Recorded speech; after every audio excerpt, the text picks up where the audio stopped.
हरे Krishna. Make life easy with कृष्णामध्ये आपलं खूप खूप स्वागत आहे. कसे आहात सगळे? मस्त ना? तर आज बघा मी ही बॅग बनवली आहे. दिसायला जेवढी सुंदर दिसत आहे ना तेवढीच शिवायला पण खूप सोपी आहे. आणि म्हणजे याच्यामध्ये मी foam, rubber sheet, non woven असं काहीच वापरलं नाही आहे. फक्त 2 कापडाचे तुकडे आहे आणि ही लेस, त्यापासूनच ही बॅग बनवली. चला तर मग व्हिडिओला सुरुवात करूया. अजिबात वेळ वाया न घालवता अगदी सोप्या पद्धतीने. इथे मी 25 बाय 15 इंचाचा कापड घेतला आहे आणि मॅचिंग अस्तर त्याच मापाचं. आणि इथे मी मार्किंग करत आहे.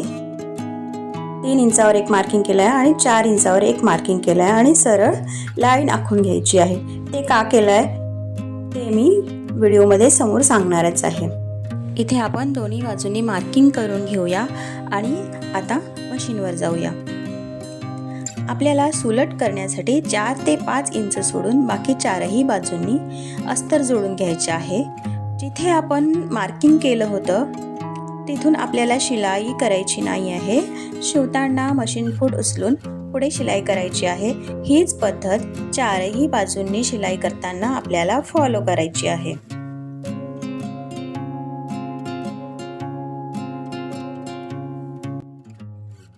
हे बघा, याप्रमाणे आपल्याला मशीन फूट उचलून शिलाई करायची आहे. 4ही बाजूंनी जो 1 इंचाचा गॅप आहे त्या 1 इंचाच्या गॅपमध्ये आपल्याला शिलाई नाही करायची आहे.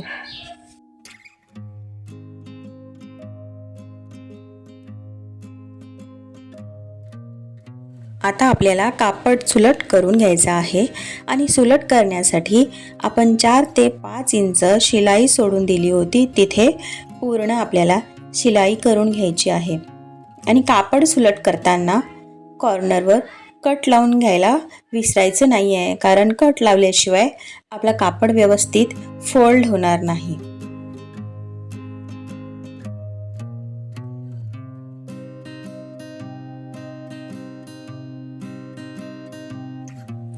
आता आपण जी मार्किंग केलेली लाईन होती ती आतल्या बाजूला गेली आहे, म्हणून आपल्याला परत लाईन आखून घ्यायची आहे.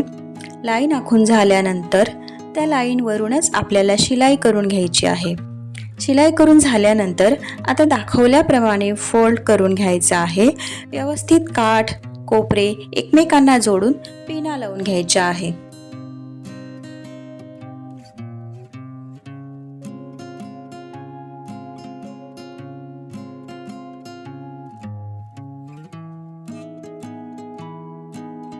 आता आपल्याला बेस तयार करून घ्यायचा आहे. त्यासाठी फोल्ड केलेल्या बाजूला चॉकने 2 बाय 2 इंचाचे बॉक्स आखून घ्यायचे आहे. त्यानंतर बॅकच्या दोन्ही साईड शिलाई करून जोडून घ्यायच्या आहे. शिलाई करताना परत आपल्याला लक्षात ठेवायचं आहे 1 इंचाचा गॅप ठेवून आपण ज्या 2 सरळ टिपा मारल्या होत्या तिथून परत मशीन फूट उचलून शिलाई करायची आहे. तिथे आपल्याला शिलाई करायची नाही आहे, नाहीतर शिलाई केली तर ते पॅक होऊन जाईल आणि आपल्याला मग दोरी टाकायला जागाच राहणार नाही. तिथून आपल्याला दोरी टाकायची होती म्हणून आपण ती गॅप ठेवली आहे, कारण आपण आपल्या बॅगला चेन किंवा वेल्क्रो लावणार नाही आहोत.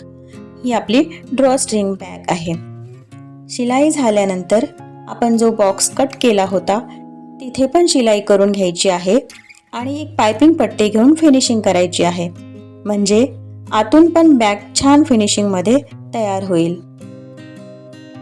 याप्रमाणे आपल्याला पायपिंग करून घ्यायची आहे. आता आपली ही बॅग ऑलमोस्ट तयार होत आली आहे. आता आपल्याला बेल्ट लावून घ्यायचे आहे. बेल्टची लांबी 20 इंच बाय 1 इंच, म्हणजे 1 इंच रुंदी आणि 20 इंच लांबीचे हे 2 बेल्ट तयार करून घेतले आहे. आणि इथे दोन्ही बाजूनी 3.5 इंच मार्किंग करून या मार्किंगवरती आपल्याला दोन्ही बाजूनी बेल्ट शिवून घ्यायचे आहे. आता आपली बॅग ऑलमोस्ट तयार होत आली आहे. आता फक्त आपल्याला दोरी लावायची आहे. आणि मी इथे एकदम साध्या सोप्या पद्धतीने ही बॅग बनवायला सांगितली आहे, जी तुम्ही पण बनवू शकता. जी तुमच्याकडे जो कापड असेल जुना कापड असला तरी पण छान बॅग तयार होईल. तुम्ही तुमच्या जुन्या जीन्सपासून बनवू शकता, कुर्तीपासून बनवू शकता किंवा शर्ट काही पण असेल किंवा लेफ्टओव्हर कापड असेल, एखादी कुर्तीचा साईडचा कापड पण शिल्लक राहतो त्यापासून पण आपल्याला ही बॅग बनवता येईल. तर मी इथे 30 इंचाच्या 2 दोऱ्या घेतल्या आहे आणि बघा इथे दोरी टाकताना ज्या बाजूनी आपण दोरी टाकली आहे त्याच बाजूनी आपल्याला वापस काढायची आहे आणि नंतर मग दुसऱ्या बाजूनी टाकायची आहे आणि परत त्याच बाजूनी काढायची आहे. म्हणजे आपला असं दोरीने आपली बॅग व्यवस्थित लॉक करता येईल आपल्याला याप्रमाणे. तर ही बॅग आपली ऑलमोस्ट तयार झाली आहे.